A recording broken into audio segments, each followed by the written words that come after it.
dark and difficult times lie ahead.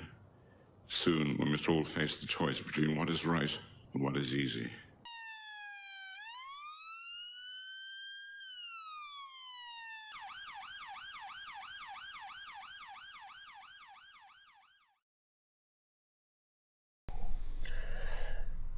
Hi folks, right, as you know, I put an appeal against the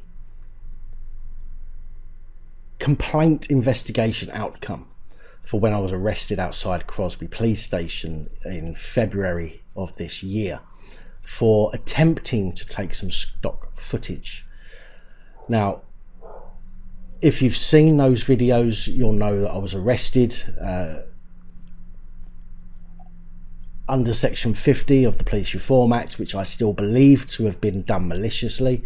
I was handcuffed behind my back, even though given no indication that I was violent or aggressive in any way, shape or form. I believe that was a gratuitous act of violence to demean me and to teach me a lesson. Now, after receiving the initial response from Professional Standards in Merseyside, my solicitor wrote a letter back. This is a draft of that letter. It is almost identical to the letter that he sent. However, I did ask him to add an additional part, which I'll explain. I'm going to try and make this video as quick as possible. Once I've read through this letter, which will just take me a minute or so, and I get onto the report into the appeal against the decision that was made from Professional Standards. So basically, I was arrested. I made a complaint. We've had the Professional Standards report back, which said appeal not upheld. We then put in a complaint about that, so we appealed against that, and we've now had the latest letter, which apparently I can't move forward from. So this means that now my appeal is over and I can't do nothing more about it. Apparently, we're going to find out because I've got a meeting with a brief next week. However, as I say, I want to make this video as quick as I can. I'm going to skip a lot of pages within the actual report itself, which is just information that is not necessarily important in regards to the facts that are highlighted and the complaint itself. For example, it just explains, you know, who he is and why he is appropriate to make the decision and the determination on my appeal, for example. And they also reiterate this letter itself multiple times. But what I will do, so if you want to read the whole thing, it's 16 pages long. When I get onto it, I'm going to leave at the very end of this video. I'm going to put each page on for 5 seconds so that you can pause it and read what the actual letter says in full if you want to do so. But for this video itself, I'm not going to be talking about every single page of that report so that we can speed this up. So let's crack on. So this is the draft letter that was sent to Merseyside Police Professional Standards Department. We refer to your letter dated the 12th of July, received the 17th of July. Given that all other communication has been via email, we consider this to be a deliberate effort to reduce our client's opportunity to lodge an appeal. Basically, up until this point, every dealing with Professional Standards was done via email to my brief.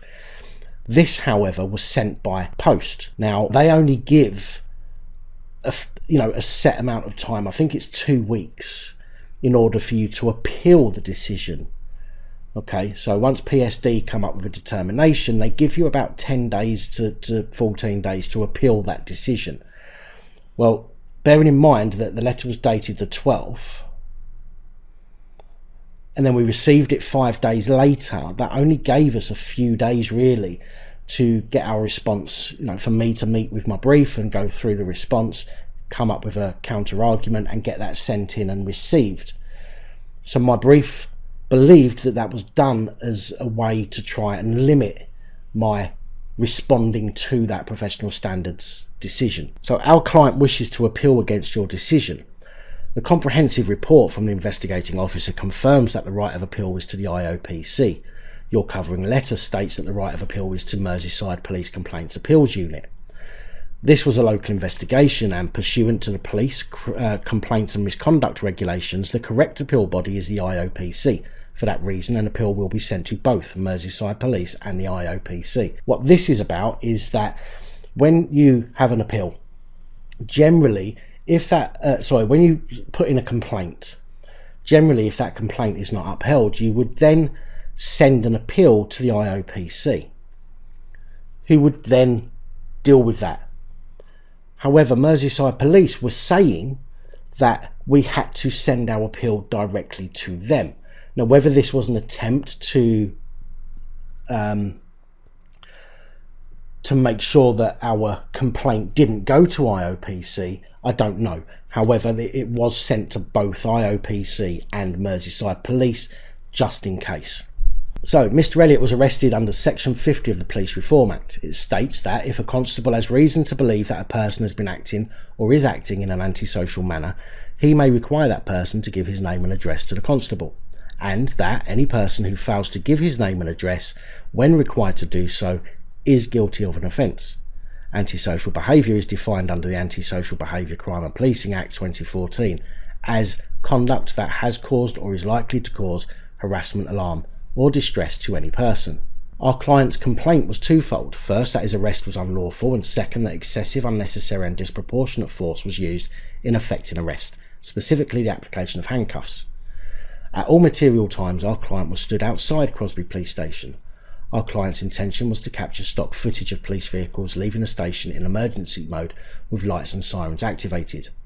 At various times, officers spoke to our client as regards his activities, and these interactions are captured on camera. Our client explained what he was doing and why, and refused to provide his details when asked. It is abundantly clear that the officers found Mr. Elliott's presence and behaviour annoying, but the suggestion that he was causing or likely to cause harassment, alarm or distress is contrived. Officers initially sought to suggest that our client may be doing hostile reconnaissance and that there was a reasonable suspicion to arrest under the Terrorism Act. Now, this is true. PC Hunt tried to use Section 44 of the Terrorism Act in 2019 when it was repealed in, I believe, 2010, making it an unlawful use of an act or statute or legislation that is no longer in force. Under the Criminal Justice and Courts Act 2015, it suggests that a police constable listed in subsection 3 commits an offence if he or she A. exercises the powers and privileges of a constable improperly, and B. knows or ought to know that the exercise is improper. Trying to use Section 44 of the Terrorism Act 2000, which was repealed about 8 years ago, is corrupt and improper exercise of police powers and privileges. But yet this is not even touched upon, really, in the letter from the investigating officer. Moving on. Yet further, officers suggest that our client needed permission from the press office to film public property into the police car park. Ultimately, officers sought to rely without justification upon the Police Reform Act, notwithstanding that our client was not causing or likely to cause harassment, alarm or distress. This despite several officers stating that his behaviour was only causing annoyance. It is abundantly clear from the footage that, as PC Hunt advised our client he was under arrest, he began to remove his handcuffs ready to apply. This was before our client had any opportunity to react. The application of handcuffs was not therefore because our client sought to resist. Indeed, PC Williams states that PC Hunt placed a handcuff to our client's right wrist, and on doing so, Mr. Elliott started to tense up. If our client did tense up, it was only therefore once officers had sought to handcuff him. Now, I think we all know from seeing so many videos and in real life, when police handcuff somebody, in 95-96% of the cases, they will say, stop resisting, or don't tense up, one or the other. Now, for me, this is a psychological thing. If there is anybody that is walking past, or anybody that may be witnessing the incident, and somebody shouts out, stop resisting, that's going to stick in their mind. If they then go and make a statement a day later, 2 days later, even hours later. The human mind is one of the most unreliable things. Although it's, perfectly amazing in its design, it's very unreliable when recollecting things. So generally what happens is we think of key points and we make up the bits in between. The key point to this would be that somebody would hear the police officer shouting, "Stop resisting, stop resisting." That's going to stick in your mind. So when you're then asked later on, generally speaking, most people will say, "Oh, well, the guy was resisting," or "the girl was resisting." They're not going to turn around and say, "Well, I couldn't exactly see, it didn't look like he was fighting back, but the officer said he was resisting."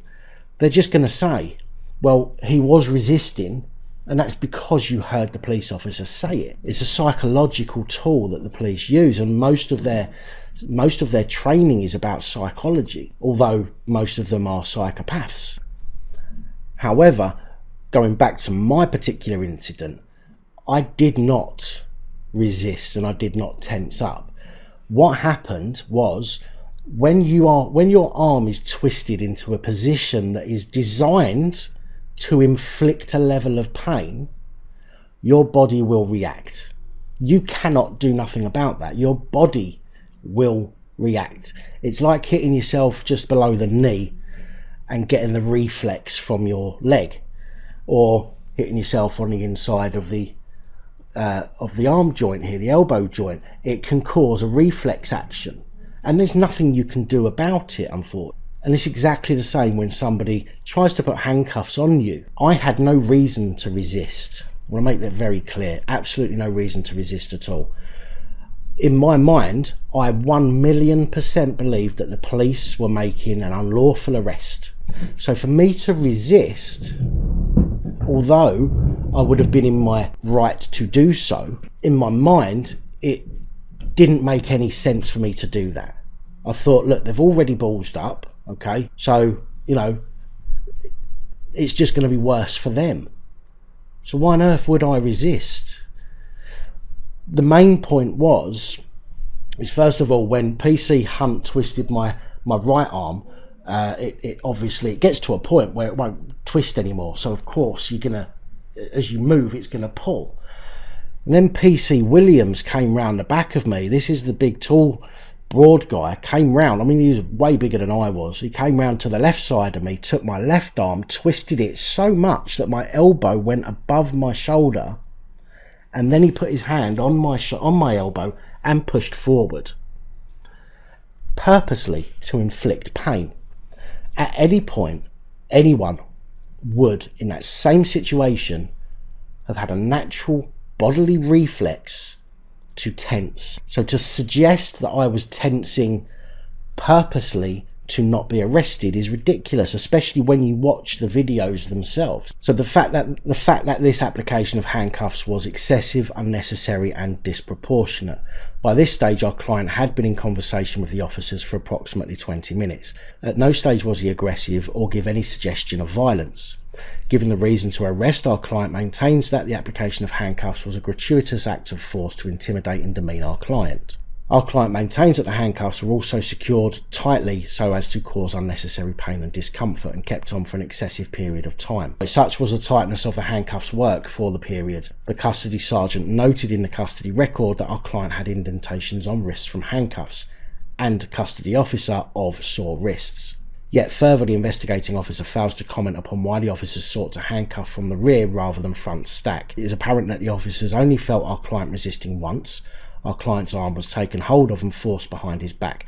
PC Williams states that he placed our client's arm behind his back and at the same time felt our client tense up and resist. Yet further, the investigating officer fails to comment that our client was, at this time, surrounded by 6 uniformed police officers. Just explaining the handcuff situation very quickly. I'm not slim. Okay, there's no two ways about it. I'm not slim. I have what you might call middle-aged spread, or what I like to call middle-aged spread. Now, I'm quite broad around the ribs as well.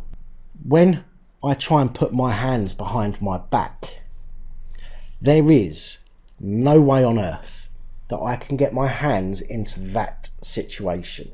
And that position is how your arms should be behind your back when you have stacked handcuffs. Exactly the same as they are when they stack them in front of you. However, because my hands can't get to that point, they're like that. In fact, I don't even think I can get them that far. So you can see how far apart my wrists are. In fact, I'm going to show you, at the risk of showing my fat belly. Breathe in, son, breathe in. Now, if I try and put my wrists, there's one wrist and there's the other. They are a good few inches away from each other, and I cannot get them to that position, which is where they need to be. They are more like that. So the handcuffs are there at that angle, digging in to my wrists. An experienced police officer, who these purportedly are, would have seen that when he put the handcuffs on. He would have seen that the handcuffs were not in the correct position and were in fact pulling. And because they were pulling the whole time the handcuffs were on is why I ended up with the bruises and the sore wrists for a few days afterwards. In fact, I did actually speak to my doctor about it. So that's the letter that we sent them. Now I'm going to get to the responses to these points that my brief has brought up. So this is the letter from Merseyside Police, the investigation of our appeal for the initial investigation, received by my brief on the 23rd of August. All of this stuff is important, but it's not necessarily important for this video. I will at the end, as I say, I'll put each page on the screen for 5 seconds. You can pause it on each page and you can read through the entirety of this yourself. So this is the first point, okay? This is point A of what my brief said. Mr. Elliott was arrested under section 50 of the Police Reform Act. All they've done is they've copied it and pasted it into here and they've made it bold. And then the unlawful arrest. So basically this point here, the officer is saying that he's reviewed the evidence and is satisfied that the officer appointed to deal with the complaint had addressed the complaint item in full. Constable Keith provided an extremely thorough 10-page report outlining in fine detail, outcome and findings of his investigation. I do not intend to repeat any of the comments again here. There is a link to that letter in the description below. It is clear there are conflicting informations in relation to the actions of Mr. Elliott. The officers involved in the case who confronted Mr. Elliott on the 20th of the 2nd 19 disagree. Whilst reviewing this matter, I've taken the objective view of the incident, and in doing so I've asked myself how any reasonable person, member of the public, in any organisation or situation would feel or react if they were photographed or filmed in any location whilst walking down a street, leaving any premises, that premises being a supermarket, hospital, general workplace, office or school, for example. Now, forgive me if you feel that I am incorrect here, but I think most people know and understand that they're under surveillance most of the day. Practically every shop we go into has video surveillance. Practically every person on the street has camera capabilities on their mobile device, which they carry with them pretty much 24/7. So many people will take photos out in the streets of their friends, of something that they find interesting, more and more now of the police and things that are happening in the street. I don't necessarily think, in my opinion, and this is an opinion, guys, I can't talk about fact, I can only tell you about opinion in this respect, but it is my opinion that most people, if somebody walked out of a supermarket and somebody was set up across the road filming that supermarket, I don't think anybody would go, "Oh my God, they're taking a picture of me," and run back in the store and hide behind the crisp packet aisle. I honestly don't think that would happen. And the same as coming out of a hospital.